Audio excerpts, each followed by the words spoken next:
아스퍼거가 일괄적으로 지능이 높다라고 할 수는 없지만 관심사가 굉장히 한정적이고 이걸 굉장히 깊게 파고드는 경우들이 있기 때문에 성공을 거두는 특이한 케이스들이 있다. 안녕하세요, 내부자들입니다.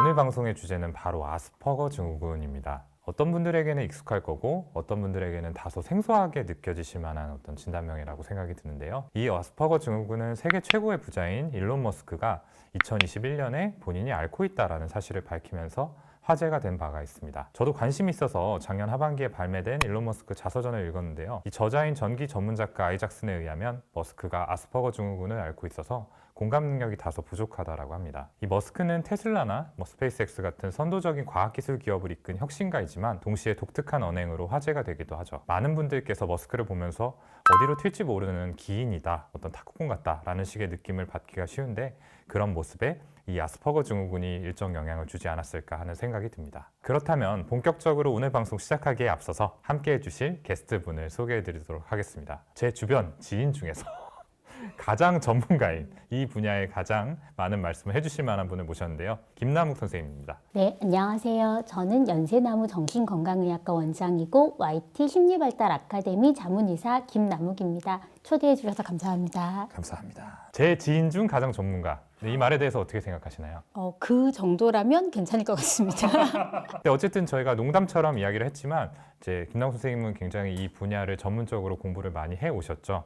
소아정신과 마친 후에 발달장애를 전문적으로 봐오셨고 특히 자폐증 분야에 대해서는 조금 더 깊게 공부를 하신 걸로 알고 있습니다. 그래서 오늘 주제인 이 아스퍼거 증후군도 분명히 좀 깊이 있는 얘기들을 해주실 수 있을 거라고 믿겠습니다. 자, 그렇다면 저희가 가장 먼저 얘기를 해봐야 될 게 이 아스퍼거 증후군이라는 게 대체 어떤 병인지일 텐데요. 특히 이제 자폐증과 어떠한 차이가 있는지에 대해서 혼동하시는 분들이 참 많은 것 같아요.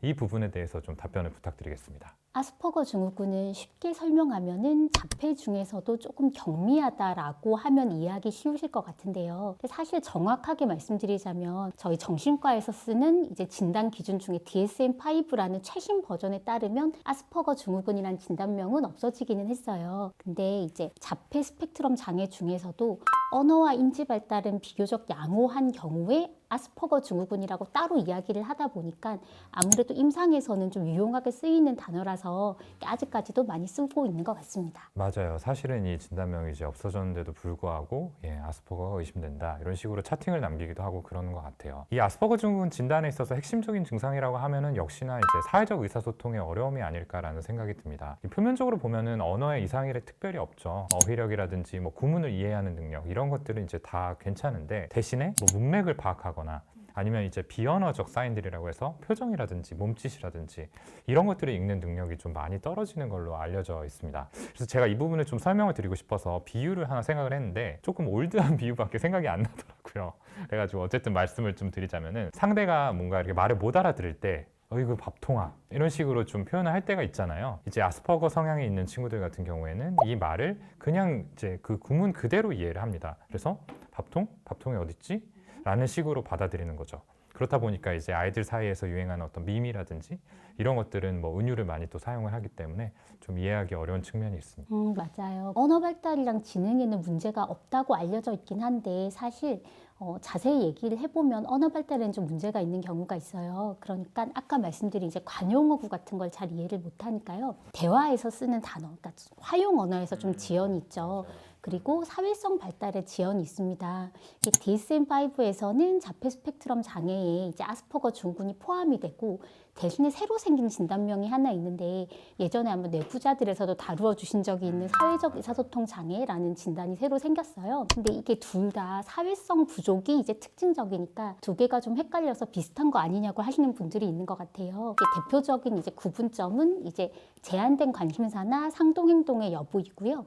그거에 대해서는 이제 우동호 선생님이 전에 한번 말씀을 해주셨으니까. 네, 그러니까 관심사가 이제 특정 영역에 국한해서 굉장히 깊게 파고든다든지 이런 것들이 이제 아스퍼거나 자폐 스펙트럼 장애에서 보이는 모습이라면은 이제 이 사회적 의사소통 장애에서는 그런 모습이 드러나지 않는다는 거죠. 그리고 상동행동이라고 해서 어떤 의미 없는 몸짓 같은 것들, 또 이렇게 반복적으로 허밍처럼 소리를 낸다든지 특정 단어를 얘기한다든지 이런 모습들을 이제 자폐 스펙트럼 장애 내지는 아스퍼거에서 볼 수가 있는데 이런 것들이 이제 사회적 의사소통 장애에서는 없다. 이런 부분이 좀 차이점이 될 수 있을 것 같습니다. 무엇보다 아스퍼거 증후군은 지금 진단으로 하자면 이제 자폐 스펙트럼 장애 중에서도 고기능 자폐 스펙트럼 장애라고 볼 수 있는데, 고기능이라고 하면 굉장히 좀 천재 같은 느낌이 들잖아요.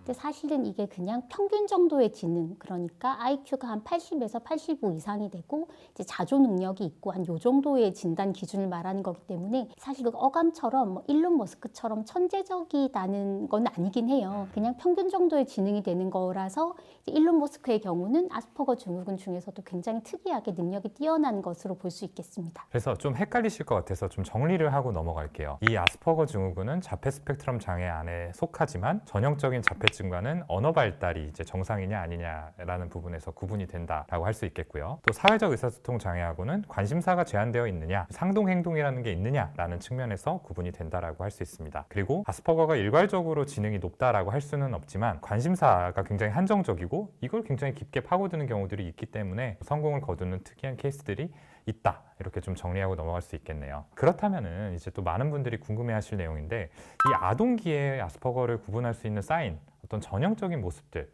이런 것들은 좀 어떤 게 있을까요? 사실 아스퍼거 증후군이라 해도 이 친구가 이제 태어난 환경이라던가 기질이라던가 이렇게 사회적인 지지 체계 같은 게 다르다 보니까 당연히 이게 다 똑같지는 않아요. 하지만 대표적인 두 가지가 이제 사회적 상호작용이랑 제한된 관심사니까, 이제 사회적 상호작용이라 그러면 뭐 눈맞춤이 잘 안 된다던가 자연스러운 표정이 잘 안 된다던가 친구들이랑 대화를 유지하기가 어렵다던가 하는 부분을 좀 볼 수 있겠고, 제한된 관심사라는 건 뭐 특정 주제나 특정 놀이, 특정 관심사에 되게 몰두하는 게 많아서 뭐 대표적인 게 뭐 공룡이라든가 뭐 역사라던가 숫자라던가 자기만의 관심사에 과도하게 몰입되어 있는 경우를 말할 수 있겠습니다. 저도 진료를 보다 보면은 특히 이제 교통수단에 되게 몰두해 있는 친구들이 많이 있는 것 같아요.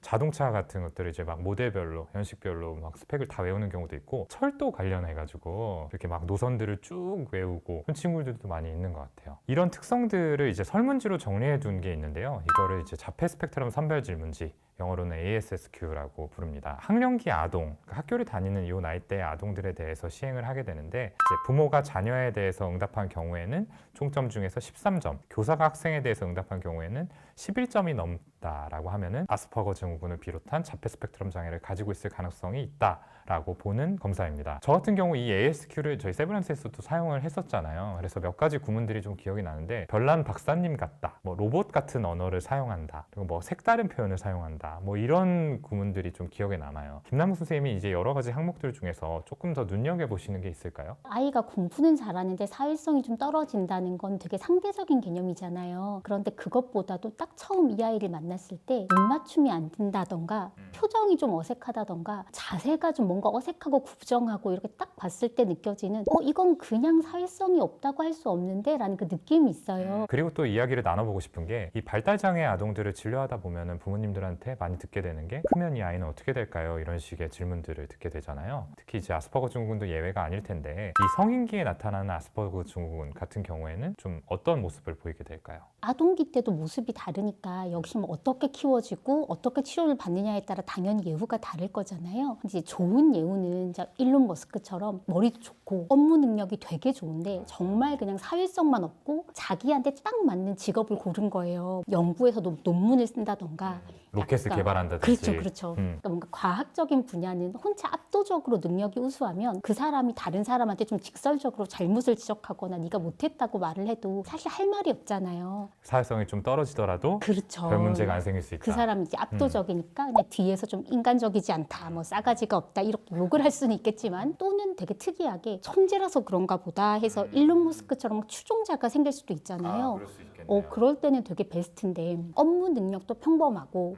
어릴 때 사회성에 대한 치료적 개입도 별로 못 받고, 그리고 자기한테 어울리지 않는 직업을 선택할 경우, 대표적인 게 사람 많이 이제 상대하는 영업직이나 뭐 고객 서비스 센터 같은 데 가면 이게 되게 너무 고지식하다, 뭐 융통성이 없다, 뭐 이렇게 일머리가 없다 이래서 되게 이게 힘들어 하기도 해요. 근데 대체로 성인기가 되면은 그래도 어느 정도는 사회생활을 하면서 직업적인 능력도 갖추고 언어 능력도 괜찮으니까 보니까 진료실에서 보면 가끔 봐서는 잘 티가 안 나기는 하거든요. 그런 분들 계시죠. 근데 이제 계속 이렇게 같이 일을 하거나 좀 대화를 하다 보면은 이거 좀 다른데? 라는 느낌이 들 때가 있어요. 그래서 이제 뭐 전자와 후자 얘기를 해주셨어요. 뭐 일론 머스크처럼 이제 본인 분야에 맞는 업무를 했을 때, 그리고 뭐 영업직처럼 좀 안 맞는 업무를 했을 때. 근데 안타깝지만 사실 후자에 가까운 경우가 저는 더 좀 많은 것 같다라는 느낌을 받아요. 사실은 이제 우리가 업으로 선택할 수 있는 대부분의 일들을 생각을 해보면은 누군가랑 같이 일하거나 조직에서 일하거나 그런 일들이 좀 많잖아요. 아스퍼거 증후군이 있는 분들한테는 굉장히 어려울 수 있는 거죠. 한쪽 다리를 저는 사람한테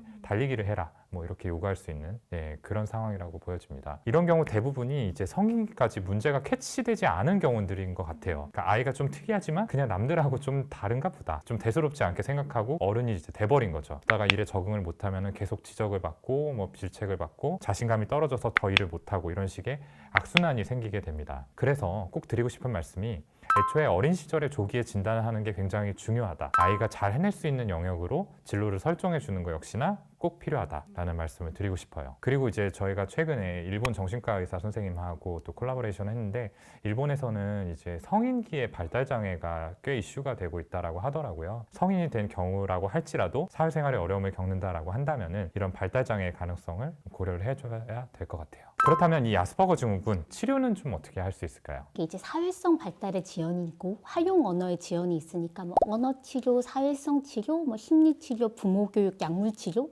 뭐 이런 것들이 다양하게 있는데요. 제 개인적으로는 어릴 때는 부모 교육이랑 사회성 치료가 가장 중요하다고 생각하고, 한 청소년기 이후에는 약물 치료랑 심리 치료가 많이 필요하다고 생각이 들어요. 아스퍼거 증후군 환자들은 인지나 언어 기능이 정상이니까 센터에서 치료실에서만 이렇게 접하는 상황으로는 한계가 있거든요. 그러니까 일상생활에서 인지적으로 공감할 수 있는 거랑 어떻게 행동하면 남들 눈에 좋게 보이는지를 되게 세세하게 가르쳐 줘야 되는데, 그렇게 계속 붙어 있을 수 있는 분은 부모님밖에 없으니까 부모님에게 아스퍼거 증후군이 어떤 것이고 일부러 나쁜 행동을 하는 것이 아니기 때문에 잘 설명을 해줘야 된다는 그 교육이 필요하고, 그 다음에 그 배운 거를 또래 집단에서 연습할 수 있게 이제 사회성 치료를 해주는 게 좋고요. 사실 사회성 치료를 권유를 드리면은 이 사회성 치료에 대해서 굉장히 좀 큰 환상을 가지고 여기에 많이 좀 기대시려고 하는 경우들이 있어요. 근데 이제 뭐 많아야 일주일에 2번, 3번 이 정도 하는 경우들이 대부분인데, 사실 아이가 맞닥뜨리는 사회적 상황들은 훨씬 더 많거든요. 그렇기 때문에 여기서 생기는 문제들을 모두 치료실 안에서만 다룰 수는 없다라는 겁니다. 그래서 부모님이 이 역할을 해줘야 된다라는 거고, 부모님이 아이의 한계를 이해하고 구체적으로 다른 사람의 감정이나 생각을 좀 짚어줌으로써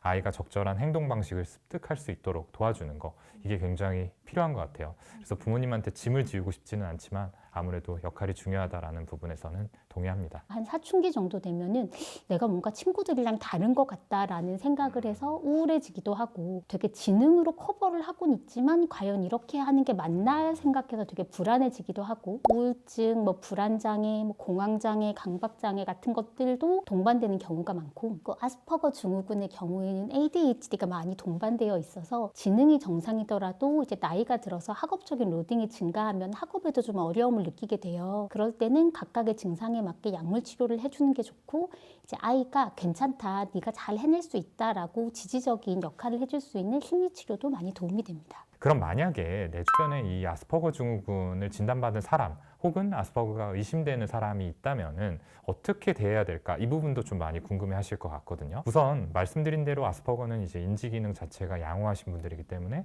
가르쳐주면 배울 수 있다라는 게 뭐 특징이라면 특징일 것 같습니다. 어떤 사회적인 맥락들을 이해하고 어떻게 반응해야 될지 자세하게 설명해 줄 수 있으면 좋겠다라는 생각이 들거든요. 제가 예전에 중국으로 여행을 갔던 적이 있는데 예상외로 영어가 안 통하더라고요. 그래서 중국어로 말을 듣는데 하나도 못 알아듣겠고 상대방의 태도가 퉁명스럽기까지 하니까 되게 약간 피해의식이 생기고 되게 무섭더라고요. 근데 그때 이게 아스퍼거 증후군 들이 다른 사람과 소통할 때 느끼는 느낌이 이거랑 비슷하지 않을까라는 생각을 했었어요. 우리가 아스퍼거인들을 대할 때도 비록 같은 말을 쓰고 있지만 나와 다른 생각을 할 수 있다, 문화와 생각이 다른 외국인처럼 생각을 하고 좀 더 친절하게 설명을 해주시면 좋겠어요. 사실 저희가 말을 할 때도 그 말의 의미보다 답이 이렇게 잘 정해져 있을 때가 많잖아요. 그러니까 예를 들면 옷을 하나 샀는데 이 옷 어때? 라고 물어볼 때 나 진짜 이 옷을 이렇게 비평을 받고 싶은 게 아니고 예쁘다는 말을 듣고 싶을 때가 있잖아요. 그렇죠. 답은 정해져 있는 거죠. 그렇죠. 솔직하게 그 옷은 좀 살쪄 보이는데 그럼 화낼 거잖아요. 아스퍼거에게 말을 하는 거라면 나 지금 이 옷 어때? 라고 물어보는 건데 사실은 너무 잘 어울려. 예뻐란 칭찬을 듣고 싶은 거야. 이 옷 이제 환불 안 돼서 네가 안 예쁘다고 하면서 화가 날 것 같아. 그랬으면 좋겠고. 근데 만약에 내가 너랑 옷가게에 같이 가서 이 옷 어때? 라고 물어보는 거라면 이건 예쁘다고 말을 듣고 싶은 게 아니고 이건 사고 안 사고 선택을 할 수 있는 문제라서 진짜로 너의 결정을 듣고 싶은 거야. 이런 걸 좀 친절하게 얘기를 해줄 수 있으면 아스퍼거인 사람들은 이 사람이 나에게 원하는 게 뭐구나 훨씬 안정이 되고 그걸 또 습득을 할 수 있는 인지와 언어 능력이 있기 때문에 그렇게 해주시면 정말 좋을 것 같아요. 다만 좀 말씀드리고 싶은 게 아스퍼거인 당사자가 사실은 이제 여러 가지 어려움을 겪어왔을 가능성들이 높잖아요. 그렇기 때문에 부정적인 피드백을 뭐 반복적으로 받거나 타인한테 좀 피해의식이 있는 경우들이 있어요. 그러면은 이런 부분에 대해서 얘기를 했을 때 이걸 좀 잘 못 받아들이고 화를 내든지 좀 예민하게 반응을 하든지 그럴 수도 있겠죠. 그렇기 때문에 사실은 부모님의 역할이 정말 중요한 것 같아요. 어렸을 때부터 부모님한테 이런 부분에 대해서 교정받는 게 자연스럽다라고 한다면은 내가 약한 부분이니까 내가 도움을 받을 수 있구나라는 것들을 자연스럽게 받아들일 수가 있겠죠. 저는 상담을 한번 받아봐라 라는 식으로 권유를 해주는 것도 기관에 연계를 해주는 것도 정말 큰 도움이 될 것 같습니다. 직접 사회성을 언급하기는 좀 어려운 일이기 때문에 저라면은 땡땡 씨는 좋은 사람인데 인간관계 때문에 자꾸 좀 손해를 보는 것 같아. 상담 한번 받아보면 어떨까? 라는 식으로 이 정도로만 좀 얘기를 해주면 좋을 것 같습니다. 사실은 이런 얘기 꺼내는 것도 쉬운 일이 아니라는 거를 아는데요. 여러분들이 하는 이야기 한마디가 누군가에게는 삶의 방향을 바꿀 수 있기 때문에 용기를 좀 내주셨으면 좋겠다라는 말씀을 드립니다. 그러면 좀 말씀 듣다 보니까 좀 자폐증이 좀 사이코패스와 유사하다는 좀 생각이 드는데 저 두 개가 좀 어떤 차이가 좀 있을까요? 일단 사이코패스는 정신과적 진단명으로는 반사회성 인격장애에 해당이 됩니다. 그 안에서도 타인에 대한 공감이 극단적으로 결여되어 있는 사람들을 사이코패스라고 하고 그래서 공감적인 부분이 잘 되지 않는다는 점에서 자폐증하고 좀 비슷해 보일 수도 있을 것 같아요. 그런데 이제 두 집단은 의도성이라는 점에서 분명하게 차이가 있다라고 말씀을 드릴 수 있을 것 같습니다. 사이코패스에게서 공감력이 결여되었다라는 것보다 더 중요한 거는 타인을 본인의 이득을 위해서 이용하고 착취하려는 어떤 의도가 분명히 있다는 이런 부분들일 것 같아요. 이런 의도에 더해서 공감이 잘 되지 않으니까 더 극단적인 범죄를 저지를 수 있는 거지 단지 공감이 되지 않아서 범죄를 저지르는 건 아니다. 이런 말씀을 좀 드리고 싶고요. 반면에 자폐증은 이제 타인의 마음을 읽는 능력은 좀 떨어질지 몰라도 타인에게 피해를 주려는 의도가 없다라는 점이 가장 큰 차이라고 할 수 있겠습니다. 사실은 이런 시선들이 있다는 것 자체가 좀 자폐증 환자분들한테는 상처가 될 수 있을 것 같아요.